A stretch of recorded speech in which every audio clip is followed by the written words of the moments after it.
ফিরবে না তো আমার ব্যাটা বইয়ে দাও কেন?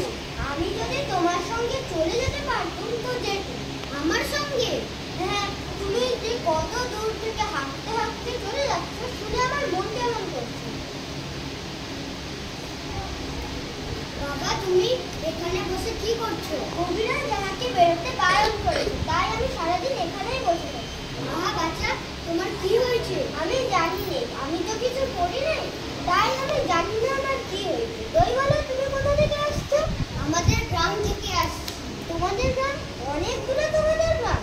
আমাদের গ্রাম সেই পাঁচপুরো পাহাড়ের তলায় শ্যামলী নদীর ধারে। পাঁচপুরো পাহাড়, শ্যামলী নদী, কি জানি, হয়তো তোমাদের গ্রাম দেখেছি, অবশ্যই আমার মনে পড়ে না। তুমি দেখেছো পাহাড়ের তলায় কোনোদিন গিয়েছিলে নাকি?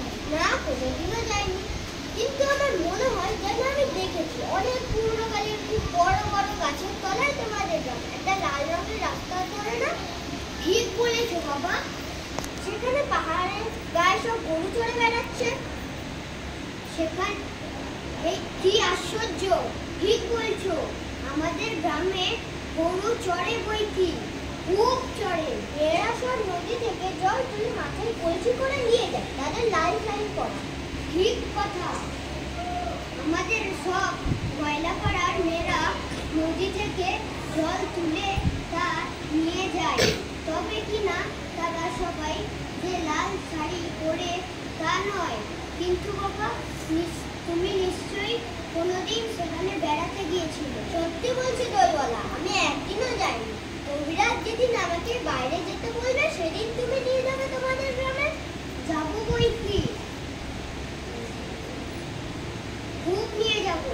আমাকে তোমার মতো ওই রকম দই বেচতে শিখিয়ে দিও, ওই রকম বাঘ কাঁধে নিয়ে ওই রকম দূরের রাস্তা দিয়ে। মরে যাই, দই বেচতে যাবে কেন বাবা?